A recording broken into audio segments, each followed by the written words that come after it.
Good evening. Welcome to Linden Hills History Study Group's November 2021 program.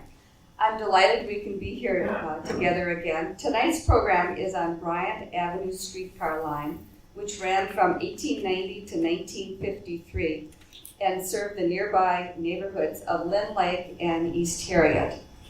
Transit historian Eric Isaacs will share with us its rich history. Aaron has done much writing over the years, including articles for the Minnesota Streetcar Museums magazine.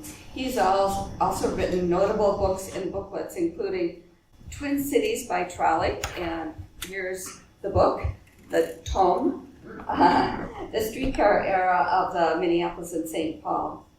And then another notable book is Twin Ports by Trolley, the streetcar era in Duluth and Superior.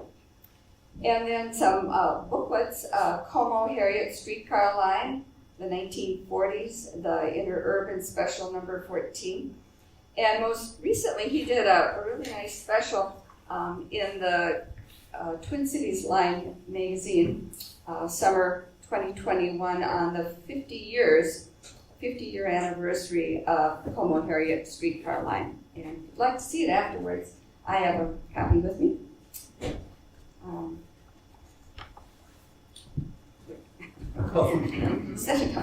Aaron is a 40-plus year volunteer with the Minnesota Streetcar Museum, where he has served as the historian, board chair, and motorman.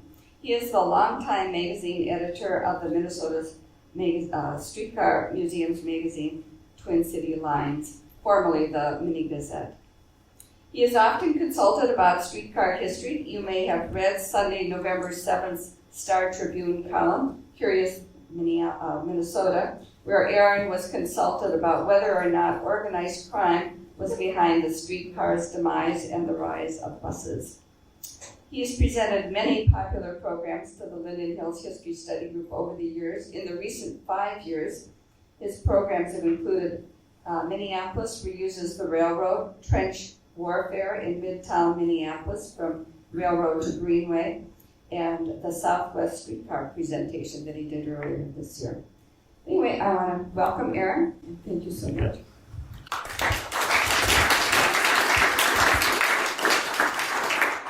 All right, and is the sound about right, Austin, there? He says yes. Okay, I have done a presentation on the Como Harriet line, the original Como Harriet streetcar, which, of course, we run a portion of it at the Streetcar Museum, and it was the line then that went into downtown on Hennepin Avenue, went out west along 44th Street, had branches down France and Xerxes. And so that was essentially the streetcar service on the west side of Lake Harriet. Tonight we're going to do the streetcar service on the east side of Lake Harriet, and that was the Bryant line. And so the way I've got this set up is we're just going to start in downtown with a couple of pictures, and then once we get out of downtown, I went out, I had the historic photos that I wanted to use, and I went out and tried to take the same angle as it is today. So what you'll see is you'll see a view today that I took, and then a view that generally looks pretty close to it. Sometimes you couldn't stand in the middle of the street in traffic to take the same picture today. Let's get started right here. And by the way, I guess, do I need to be, okay, here's the line. And of course it ran through downtown on Hennepin and through the Bottleneck area by the Walker, and then out Lyndale Avenue. And originally there was a little bitty branch over to Hennepin, and that was only in there for about a year. And in 1891 they went and they built the Hennepin Avenue line, so they didn't need this anymore. And so it went down to 31st. In 1905 they switched it to go to Lake, but it just dropped over a block to Bryant. And you can see on the map, this is a map from Twin Cities by Trolley, that you can see the construction date. So 1891 out as far as 38th Street, and then 1893 out to 46th Street. 1911 it was extended to 50th and Bryant, and then in 1927 extended across 50th to Penn and down Penn to 54th. And then the final extension, which actually turned out to be the last one, in the streetcar system until 1947 was extending it out Bryant across the creek to 56. And of course, what the city wanted, the streetcar system ran under a franchise with the city. And so the streetcar system didn't willy-nilly go out there and build streetcar lines.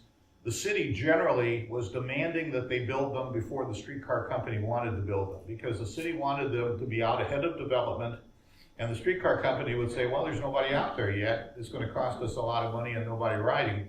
So there was always that tension between the two. But the dates on here give you kind of a good idea about when development occurred. So here we are downtown, and this is the block between 5th and 6th Street. Here's the lumber exchange here. Remember the Foreman and Clark building on the corner? Yeah. Not there anymore. That's where the Dillon mural is. The Plymouth building here, which is still there. There's the Nicollet Hotel down there that isn't there anymore. So anyway, Hennepin Avenue was shared with the Como Harriet line, and also the line to Lake Minnetonka, and in earlier years before World War II, the St. Louis Park line and the Kenwood line. They all used Hennepin Avenue through downtown. What year would that be? You're looking at 1953 or 50, that'd be 1953 right there. And the majority of the photos that we have were taken in the 50s when things were about to go away, and all these trolley fans, both locally and from around the country, especially guys in Chicago, came up to document this. Now this one though is a professional photo by Norton and Peele, and you'll see we're upstairs in the 620 Club between 6th and 7th on Hennepin. And of course the 620 Club, you may remember, later became Moby Dick's, kind of a notorious bar. So this is the corner of 7th, Fannie Farmer on the corner, Witt's Market House right here, the Lyric Theater, lots of stuff. I think that's the James Broiler, I can't remember. And so now we're moving another block or so up the street. We're between 8th Street and 9th Street. And of course, here's the State Theater, still there, with Boris Karloff in a movie and Warner Rowland. Both of these office buildings are still there on the corner. Now we're at the corner of 10th Street. And 10th Street is where Hennepin angles just a little bit. But there's the Orpheum Theater. I like the Land O'Lakes Coney Island. And here, this imposing hulk, that's the downtown Minneapolis Library. And once they tore that down and built the new library down between 3rd and 4th Street, that's just been a parking lot ever since. This right here, this building right here, this behind the Seagram's sign, that's the streetcar company's headquarters at 11th and Hennepin. Is that where Lund is now? No, Lund's is another block. The streetcar, this one's on the corner of 11th. Lund's is on the corner of 12th, between 12th and 13th. So here we are up in the library. This was kind of a famous view. Multiple photographers went up in the library and shot looking down Hennepin. Here you see the Orpheum Theater. This says ice cream bar here. All kinds of interesting stuff. Okay, now we've moved down a few blocks, and we're right in front of the Basilica. The Basilica is out of the camera on the right. Here you see we're at 16th Street. These buildings are still there on the corner. And what the streetcar has done is he's come up Hennepin and now turned the corner. And boy, you got a Nash, you got a Studebaker. Kind of fun looking at these old things. Okay, so here's the first of my shots. And of course, you're by Loring Park, you're looking down at the Basilica. And here's what it looked like back in the day. I may flip back and forth on some of these. This is the Plaza Hotel right here that occupied what is now on top of the freeway. Oops. Yeah. And stop me if I go too fast through these. You know, sometimes it's you need a little more time to take it all in. Okay, so now we're up in the Plaza Hotel, where, by the way, there were the studios for WLOL radio. And looking up there, this, of course, was where Hennepin Avenue across Linden Avenue. This was called the Bottleneck.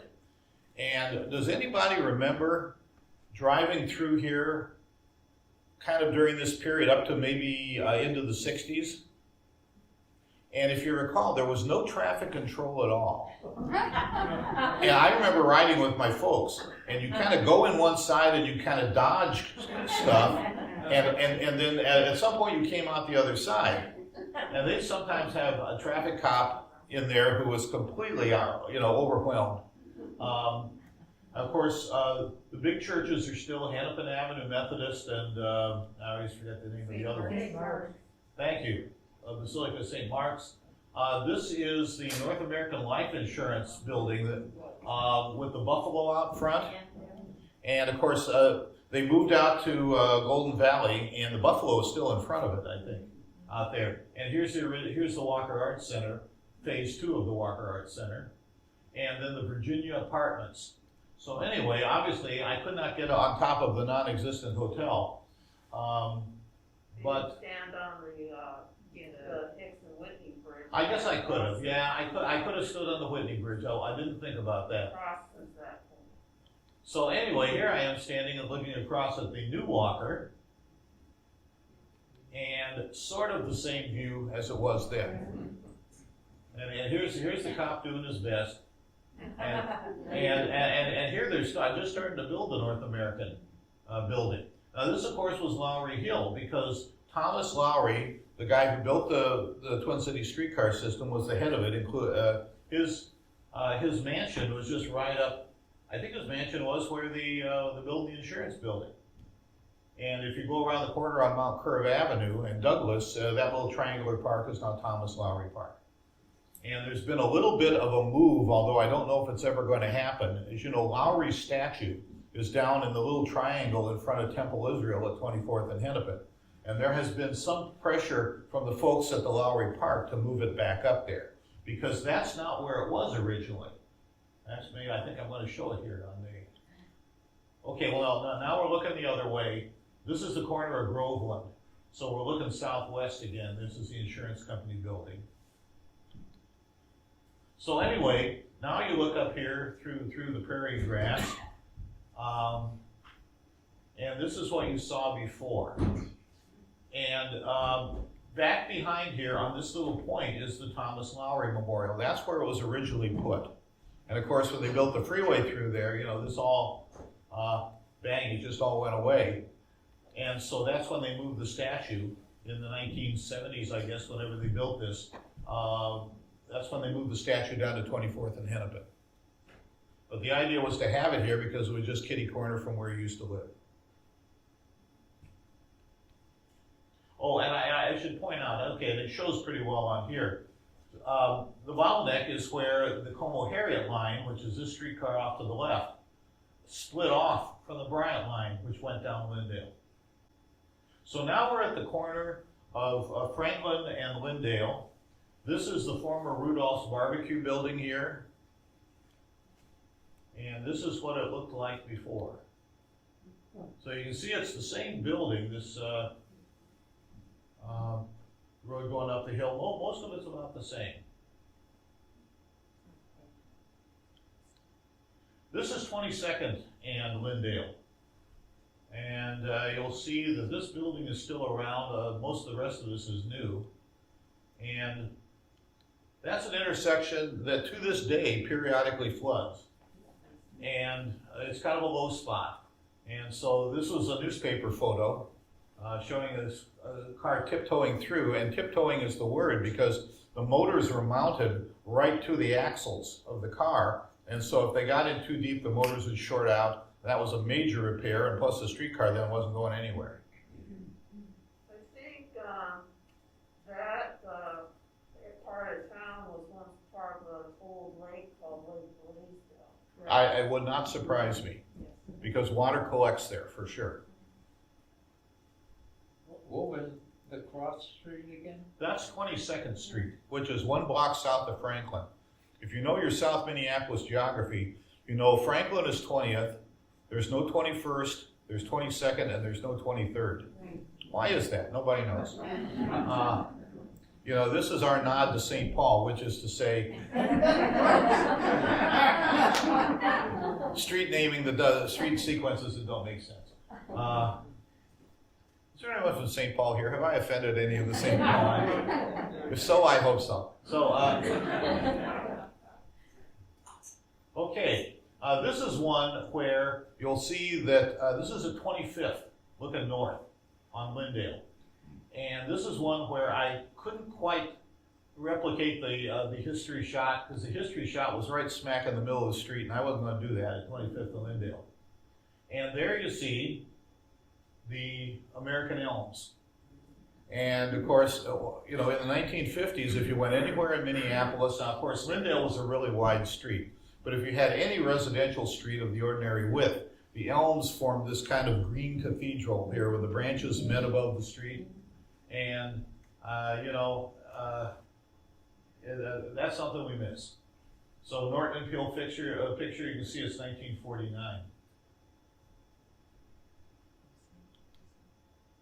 And so now we're down at Lake and Lindale. I didn't have any more pictures between 25th and Lake and Lindale.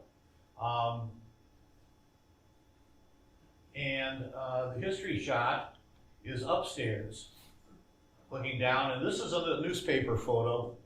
If you wanted to attract a newspaper photographer, just have a streetcar derail, and then back up all this other streetcars behind it, and sure enough, out will come the newspaper photographer. So in our collection, well, these are actually from the Minnesota Historical Society collection, but I did a project over there where I discovered that they had boxes and boxes of uncatalogued negatives from both the Minneapolis and St. Paul papers. They had not cataloged them. And over about 20 years, going over there a couple times a month, I went through all of them and got all the streetcar pictures. And then I volunteered with the Historical Society to go and catalog them, scan them, catalog them, and put them in their computer. And of course, then they gave us copies. Were these 4x5 negatives? Yeah, yeah, these are speed graphic 4x5 negatives. Well, they're speed graphic negatives. I don't think they were actually measured. Yeah, I guess they were 4x5. 4x5, yeah. And of course, nothing took a better picture than a speed graphic camera. Right. So anyway, you're looking west on Lake Street. Whoops. Wow, I went too fast here. And so what's happening here is the streetcar, the back truck has come off. This is a service truck from over at Nicollet Station. And the poor maintenance guy is trying to figure out how the heck do I get this thing back on the track. Here's another service truck. They have two of them out. So anyway, what the Bryant line did was it came down Lindale to Lake. It used 2 blocks of the Lake Street line to get over to Bryant, and then went up Bryant. So it's turning on to Bryant there? No, it's you're at Lake and Lindale. You're looking west on Lake Street, and it was attempting to turn north onto Lindale. Is there any particular reason why it didn't continue the streetcar down Lindale Avenue? It was route spacing. They tried to have about generally 6 blocks between them. And so there was a line on Nicollet, a line on Grand, and then you count over Bryant, and then you count over Hennepin. And that's what it took to kind of evenly space the lines. Where did that picture you just showed, the guy was turning? Who would control the track so that he would turn as opposed to going straight? The boaterman would control it. It was an electric switch. And I can't ever remember, but there'd be on the overhead wire, as he was approaching it, there would be a contact. And if the trolley pole went over the contact with the power on, the switch went one way. And if he coasted over it with the power off, the switch went the other way. And I couldn't remember which way was straight and which way was turned. Now, what has probably happened in this case was something got jammed in the switch. You notice there's ice and stuff out here? And maybe a piece of ice or a stone or something got jammed in the switch, and it didn't flip over quite all the way. And he has what they refer to as splitting the switch, which means the wheel didn't quite track around the corner, and the switch didn't close all the way, open all the way. But yeah, originally, they didn't put those electric switches in until the 1920s. So before that, one of two things had to happen. Either the motorman and conductor had to get out with what they call the switch rod and pry the thing over, or if you had a really busy intersection like in downtown, they would actually have a permanent switchman stationed there to manually switch them over. So that's why electric switches were a big money saver. And frankly, I think the electric switches tended to work better than just a pry bar because the number of derailments went down after they introduced the electric switches. More streetcar trivia than you wanted to know. So this is the corner of Bryant. And there's that same little building. The streetcar is turning from Bryant onto eastbound Lake Street. Is that apartment still there? Yep, that apartment is still there. I will get photos in. I keep the photo collection for the streetcar museum. And a photo will come in and it's not captioned. And I have to figure out where it is. And hopefully I can see the destination sign on the car. That narrows it down. I know what line it is. And so I'll either go out or, thank goodness for like Google Street View and Google Earth. And it's amazing how often whatever building you see in the background is still there. And I found a lot of photos that way. Okay, now we're down at the corner of 38th and Bryant. And this is a great photo. I love this photo. This photo this is a posed situation that was set up by the streetcar's safety department. And it was to illustrate several things going wrong. Now here's what has happened. The streetcar is stopped here, stop sign, and it was illegal to pass a stopped streetcar. But that is just what this terrible automobile has done. And the reason it was illegal was somebody might be getting off in the middle of the street, and if you passed them on the right, you would hit somebody. So this guy has gone blown past, breaking the law, endangering these children who are about to walk in front of the streetcar. And because he's popped out of nowhere, this person was planning to make a left turn because he knew the streetcar was stopped. So now he has to stop, and this streetcar has rear-ended him. And so all these things happen just because of this guy's inconsiderate behavior. So this is 38th Street. The tennis courts are still there. And this is what's called a Y. This is where short line cars, generally in the rush hour only, would stop. You didn't need them to go all the way out. A lot of the load was north of 38th Street. So what they would do is they would pull forward and then back up into this Y and take their layover and then come back out and go north. Now this is the 38th Street bus, what is now Route 23, and today it ends over at Uptown, but this is where it used to end. It was never a streetcar. It was a new bus route that they were created in 1926, went all the way over the Mississippi River.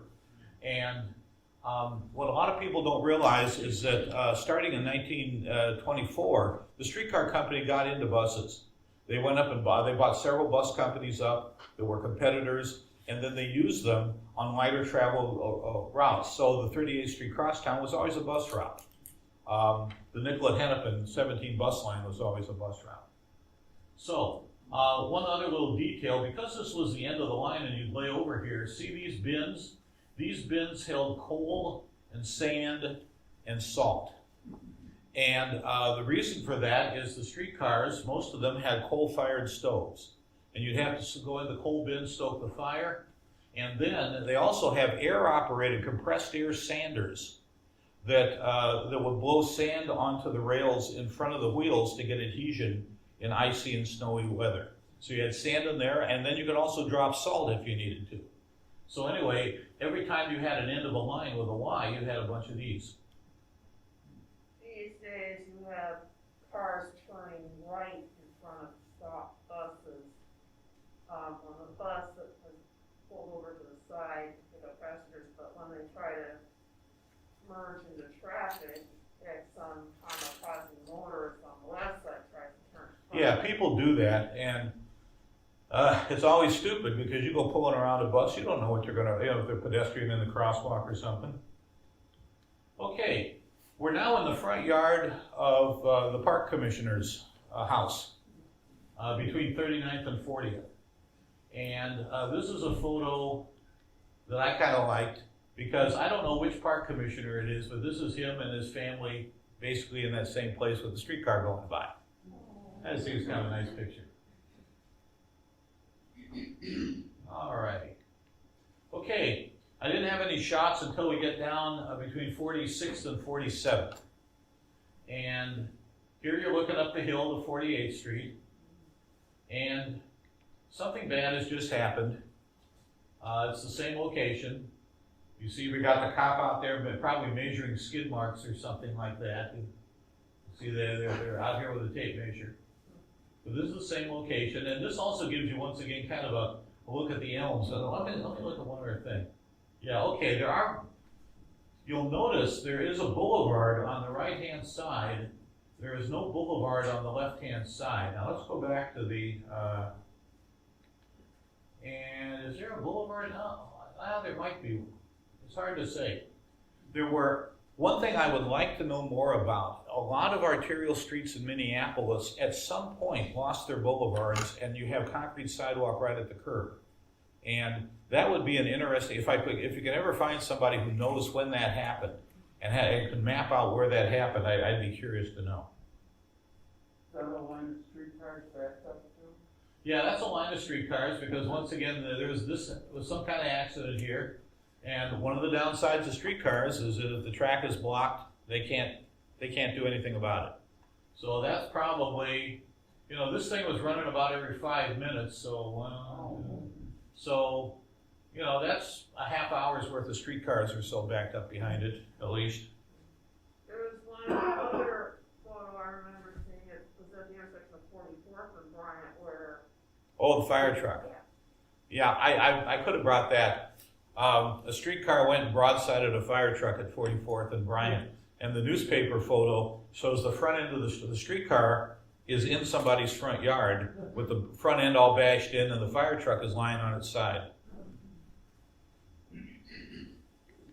Okay, now we're at the corner of 48th Street, looking the other way. We're looking north. There was a boulevard. Okay. Same shot today.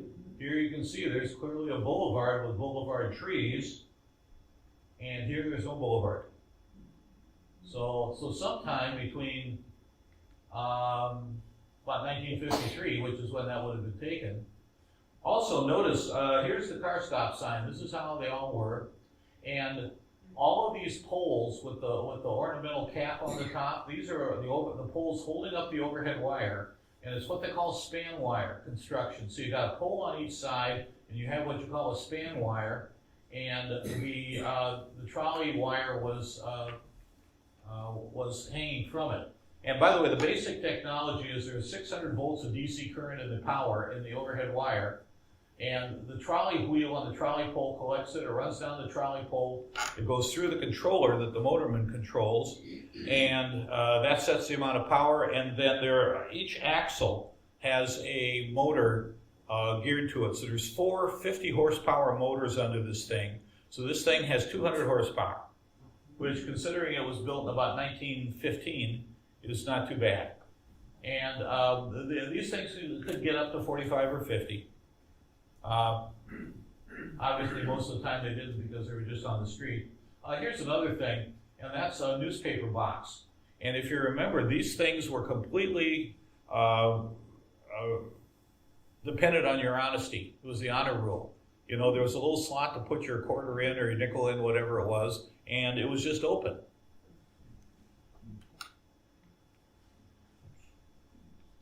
Okay, now we're down at 50th. And you're looking northeast, so just come down the hill, and I think we're going to see that every one of these buildings is still there. So here's exactly the spot, and this is where the line split, with one track turning right to go down 50th over to Penn, and the other going to continue straight on Bryant. And here's another view at the intersection. Now you're looking southwest. And this was the building that used to house Patina, and the building burned down. So they put a new one there. I think that building was still there. That's the Bachman building. It's still there. Oh, I'm sorry. Wait a minute. Excuse me. You're right. This is can't fool this crowd. I'm sorry. We are indeed looking northeast. It's the same angle, that's the same building as this one right here. I'm getting ahead of myself.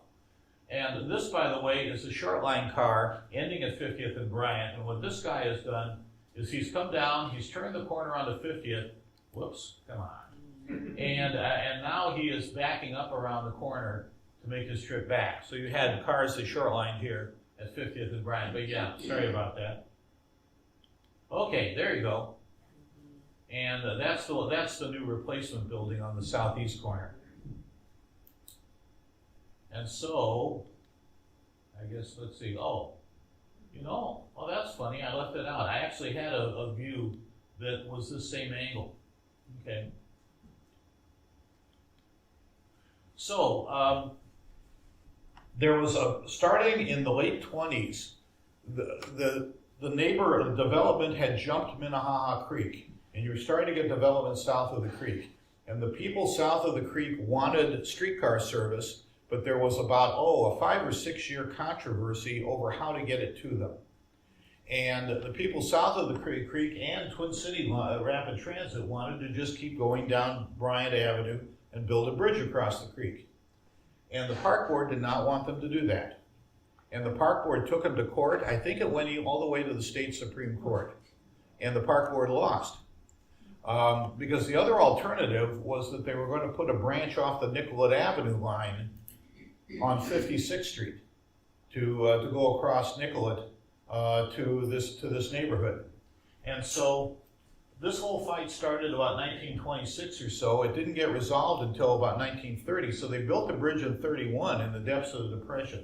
So anyway, what you're looking down Bryant. This is Minnehaha Parkway.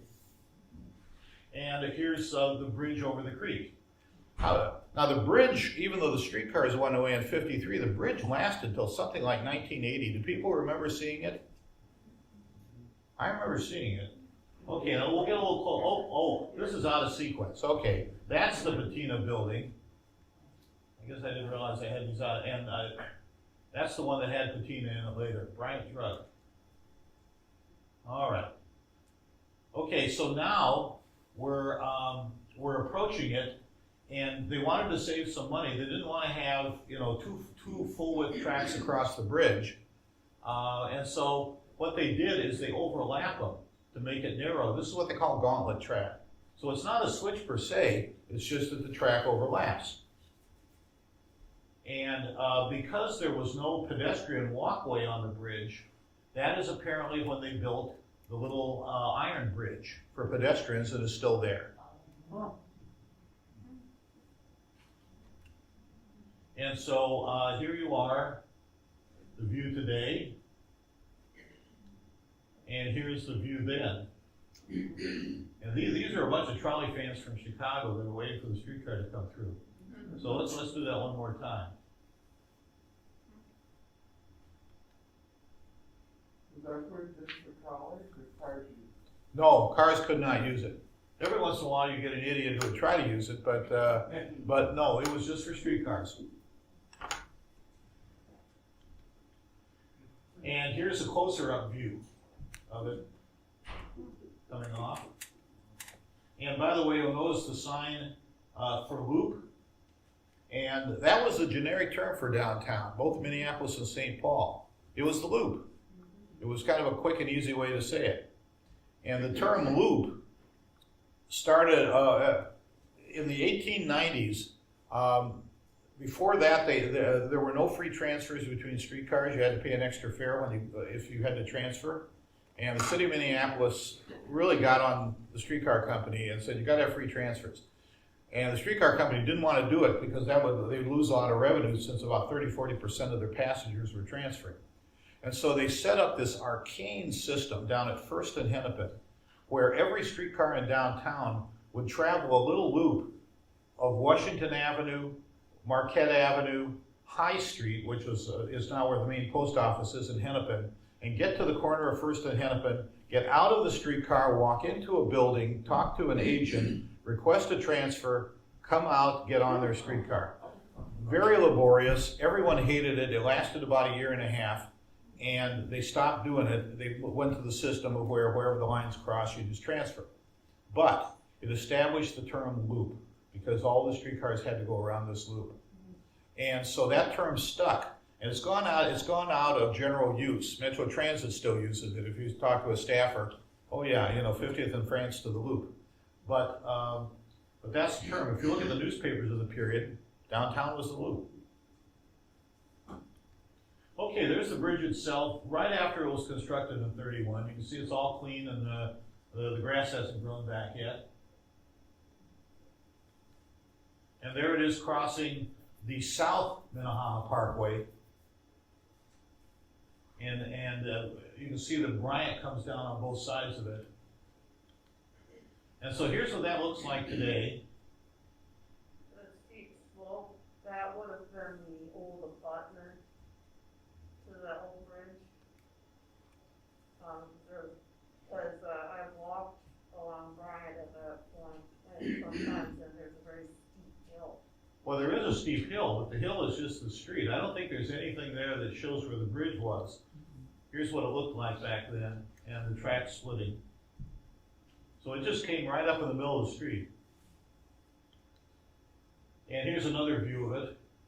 There you can really see how it's splitting the two halves of Bryant Avenue.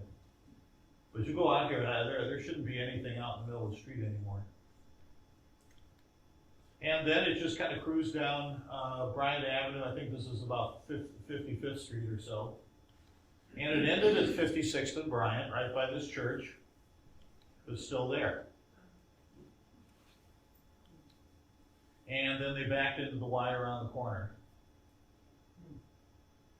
Quick question Yeah. on the tracks and the maintenance required to clean the tracks. I'm not aware of how any of that would occur. So that, you think over time, dirt, gravel, other things could get in the way. Was there any kind of system to periodically or methodically clean the tracks? Actually, it wasn't necessary. The cars essentially did that by passing over it. Oh, okay. Yeah, that wouldn't have been an issue. What the streetcar company had to do was plow the snow. They were required under the city franchise to do that, and they had big plows to do that with. And they were also required in some places to sprinkle the street if the street was dirt. And then the other thing they were required to do, although in latter years they weren't able to afford to do it, was to pave the area of the two tracks, which were essentially the center two lanes of the street. Okay, so now we've gone back to 50th, and I don't have any photos on 50th between Bryant and Penn. Someday, I'm hoping that I can find some. But this is the corner of 50th and Penn. You're looking northeast. This is Tinto's restaurant here, and the little book exchange building. And here's what it looked like back then.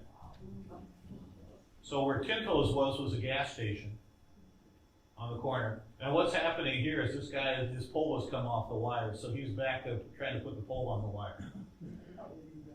And 50th and Penn, originally, in I want to say 1914, the Oak Harriet line, that was the line that went along Lake Harriet, but when it got to Xerxes, it went out Xerxes to 50th, and then it went back 50th to Penn, and it ended there. And so this was in 1927, so now you had two streetcar lines ending at this intersection, which is why you have all this complex track, and I think I got a picture.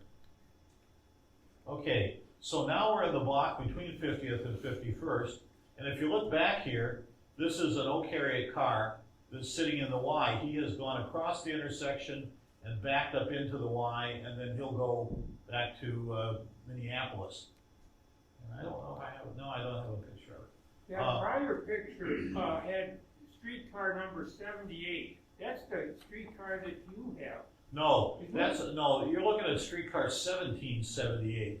Oh. You can see the numbers a little, and our little car 78 is something completely, it's only half the size of this thing.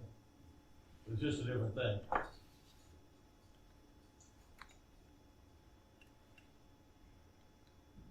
And here you are facing the other way between 50th and 51st, looking south, and the thing is going up the hill towards about 53rd, and then it's going to drop down into the Creek Valley. And so this is, I kind of cranked up the telephoto here, But this was this steep little hill going down to the creek on the north side of Penn Avenue on the north side of the creek. And this is what it looked like when the streetcar was running. Here's another view of it. And so they got out to 54th. They pulled past 54th. Here you see the obviously Set of Grenades hardware on the corner. And this is what it looked like. The streetcar here, the streetcar has pulled forward and now it's backing into the Y. Now this Y is kind of a puzzle. Okay, there it's backing into the Y too. Because I had those little out of sequence. Now this was a puzzle because if you can picture the corner of 54th and Penn, three of the legs of it, Penn Avenue and 54th on the west side, are more or less level. And instead they chose to put the tail of the Y on the east side, which is on a 6% grade. And apparently, now I have not seen documentation of it, but I have been told that on at least a couple of occasions, the brakes didn't set and the car rolled off the end of the track and wound up about a block away down at the bottom of the hill. And why they chose, I mean, it really, having run streetcars for 40 years myself, they don't stop on a dime. And I would think this was rather challenging every time you had to back into this thing and make sure you stopped and didn't go anywhere and then set your brakes. So. Would that be a prime place for kids to grease the rail? Oh yeah, yeah. Now I haven't had, one of the things that happens, I'll get an old guy on the streetcar and I'll say, did you ever do anything that you were, shouldn't have done when you were a kid? Oh yeah, we went on, we pulled the trolley. The most common thing was pulling the trolley rope, which caused the trolley pole to go off the wire, which caused the car to lose power. They all did that. I did have one guy say, yeah, we greased the rails at 46th and Xerxes, which is where you go over the top of the hill, and the car couldn't get back up the hill. I had one guy say, oh, we used to put 22 bullets on the track. And I've actually found 2 newspaper stories of people getting shot by bullets that were on the track. And the worst time was Halloween. And you see newspaper stories from like the 20s and the 30s where the kids were pulling up chunks of sidewalk and putting it on the track. Somebody at 44th and Xerxes, where the line split, actually went to the trouble of melting lead and pouring it into the switch point and welded the switch point shut. They really did some kind of horrendous things back then. Kids are actually much nicer now than they were before. You went, these kids these days, no, you have no idea. And so here's once again another view of that same thing, and I think this kind of shows the steepness of the hill, and this may be the end of it. It is. When you said they were required to pay, I remember, and I was on committee, that they used to, they call it down south goober. They would dig up the streets, spray it with water, and then roll it. Is that the kind of streets they were dealing with? Well, many of you may remember that it took a long time for the streets of Minneapolis and St. Paul to get paved. And what they would do, they'd oil them, remember? Right. They'd oil them. And, Xerxes was that way for many years, out here between 44th and 50th. They finally went and put some pavement on it. By the way, the tracks from 44th to 50th, they're still under there. And I think it was, if the city was going to pave the streetcar company had to pay for the center 2 lanes of it. But that's only if the city was actually going to pave it. Let's see. Yes, sir. As a kid from the 30s, we used to put pennies on the rail to flatten them when the streetcar went over. Was that done here? Oh gosh, everybody did that, but once again, that wasn't destructive, It was, that was just, hey, look at this, it's flat.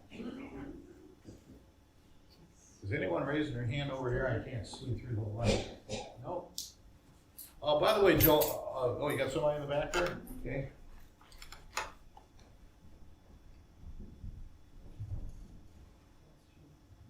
I'm wondering, Minneapolis went away from streetcars. How did that compare to other cities? Were we in the middle? Were we one of the first to go away? We were kind of in the middle. Among streetcars that were our peers, they were all pretty much going in the 50s. A couple of them lasted into the 60s.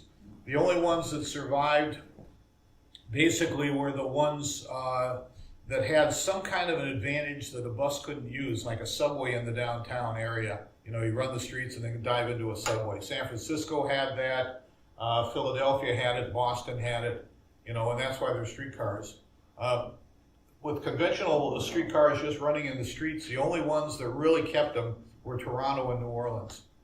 And how the New Orleans ones survived, I don't know. Yes, sir? Just quickly, there was a story in LA Times about the LA streetcars just this past week, and about the fact that they lost their streetcars during the 50s too. No, actually, LA lasted into the early 60s. Right. Yeah, early.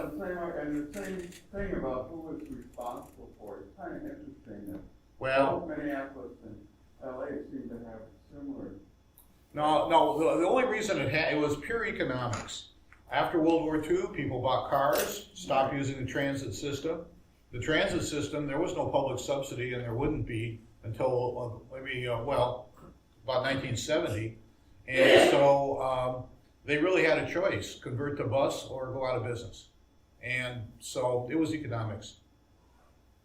There wasn't, a lot of people talk about some sinister plot. Right. No, forget that. That's what I was trying to No, say. everybody knows that story, and it's just a big myth. It was purely economics.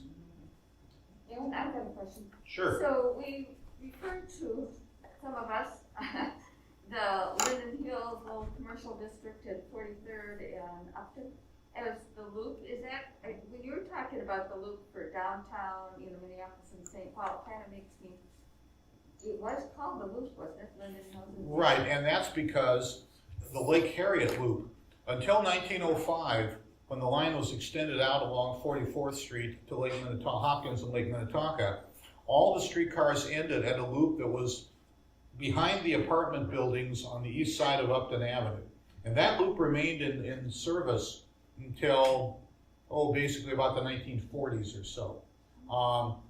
And it was used to turn all the extra cars that, for the concert breakups at Lake Harriet, that kind of thing. And so the parking area, that's behind all those apartments that are on 43rd, and there's a little bend, there was a trolley loop behind there. So yeah, that was legitimate. Actually, those big apartments in the middle there weren't even there. There wasn't room for them. No, they weren't. Yeah. They and their parking occupies the space. Yeah. Wait, is that the space behind St. Thomas or? No, across from,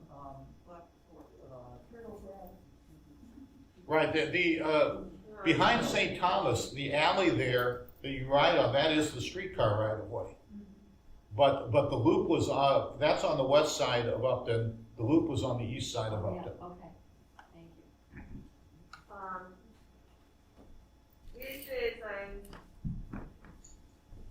These days they're talking about the bus rapid transit, Metro E line that's potentially going to come through here. I think it's going to be routed down 44th, and that kind of echoes the old Como Harriet. Yeah, a little bit. I mean, the right of way, if you go out along the trolley path and the right of way, and Joellen actually wanted me to mention this. Have you seen the signs along the trolley path? Yep. Okay. Yeah, I had put up for the Streetcar Museum a dozen signs right along our streetcar line back in '06, and they were paid for by the Linden Hills Neighborhood Council.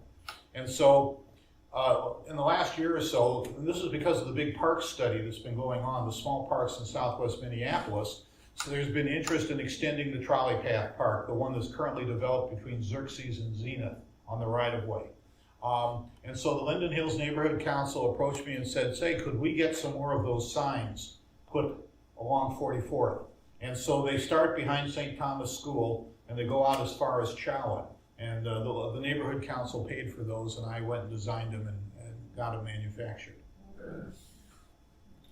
Yes? Who owns that land that you're talking about, the old right of way? The city owns it.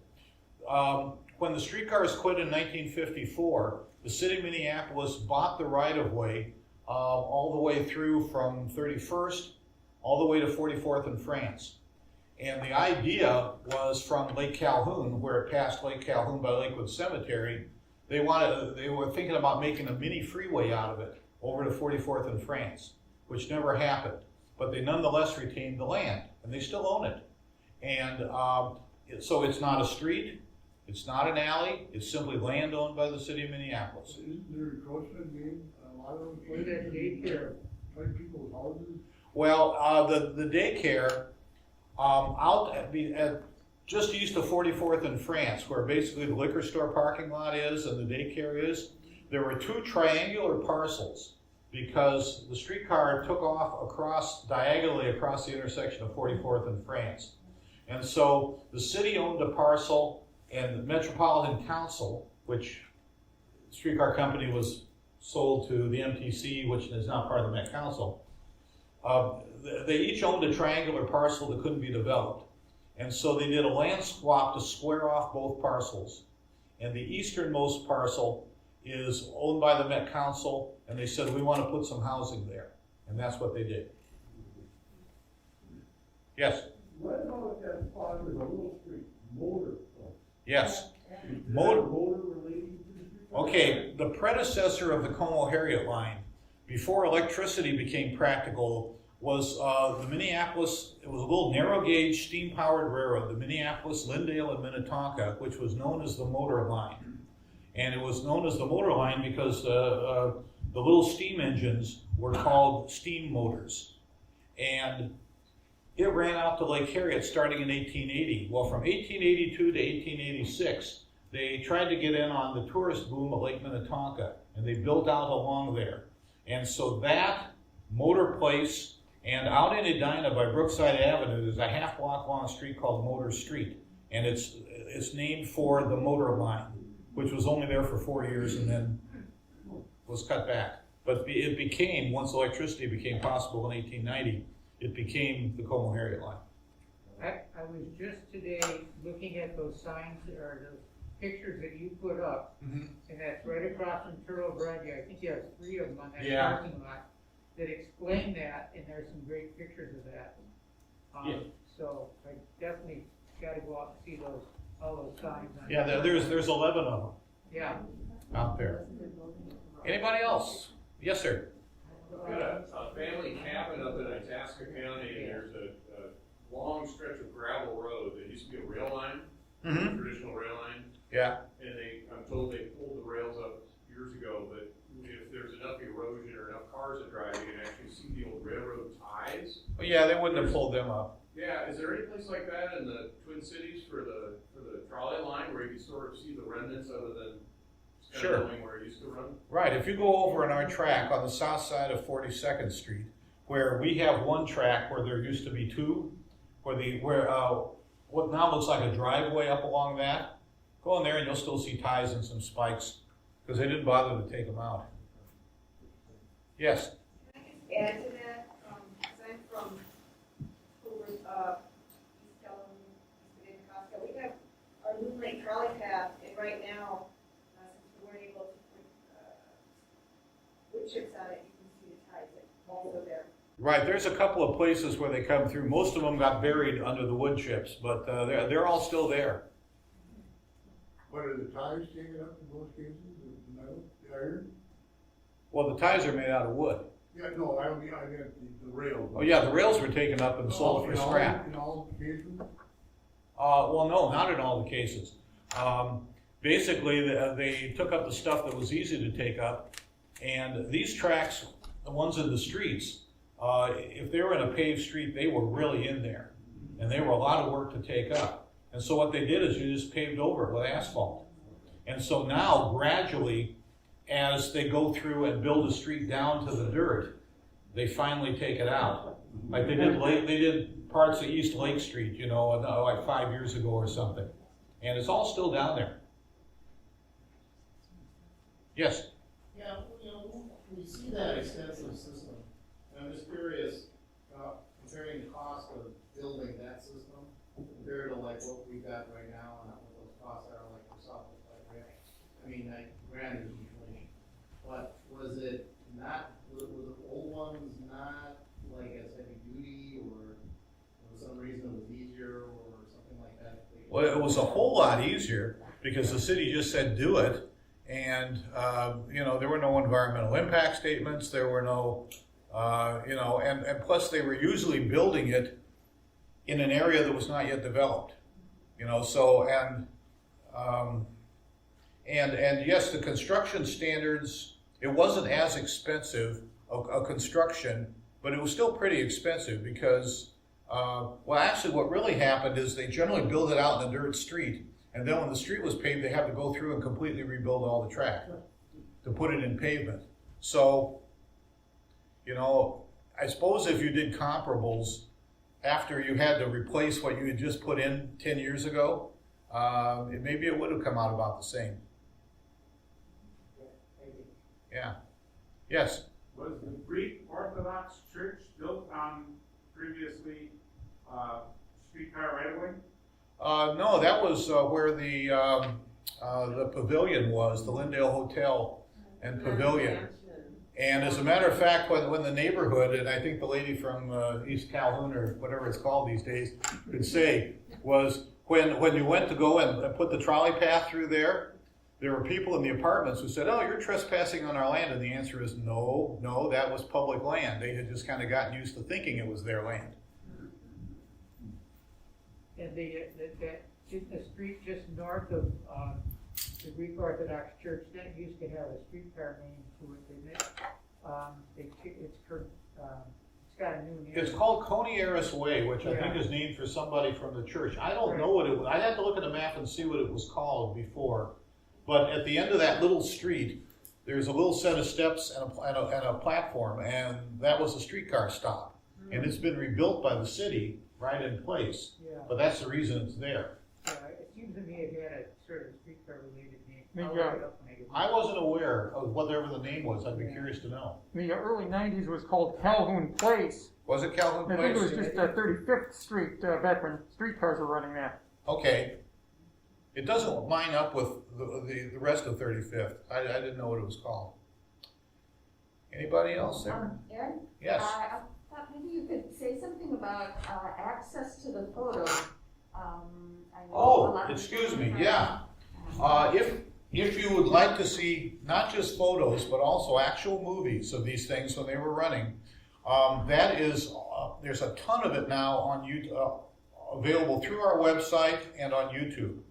If you go to trolleyride.org or the Streetcar Museum's website and look under historic, you'll say historic resources or something. And we've got all kinds of links to the Minnesota Digital Library, where there are 2,500 of our vintage streetcar photos. And we've been putting a ton of stuff on YouTube, including now there's like 5 different programs that total about 2 hours in length, that where I've just finished putting together all the movies that were taken of these things when they were still running in the 1950s. And then there's also a bunch of PowerPoints. I think this one may be up there as well. So if you want to really get your fill of streetcars to the point where you never want to see another one, it's on there. All right. Well, hey, thank you very much. Whoops, we got one more here. Can you tell us how ridership did during COVID? On our line? Yeah. Well, this year? Well, down from 2019, but not bad. We didn't start until July 2nd, and we quit at the end of October because the virus came back. And we were fine as long as we could run with the windows open. But as soon as we had to close the windows, we weren't going to have Santa Claus and a full car of kids with the windows closed. And so, yeah, I mean, we're probably down 10-15% or something from where we were, but we had a decent summer. Good. I'm glad to hear it. All right. Thanks very much.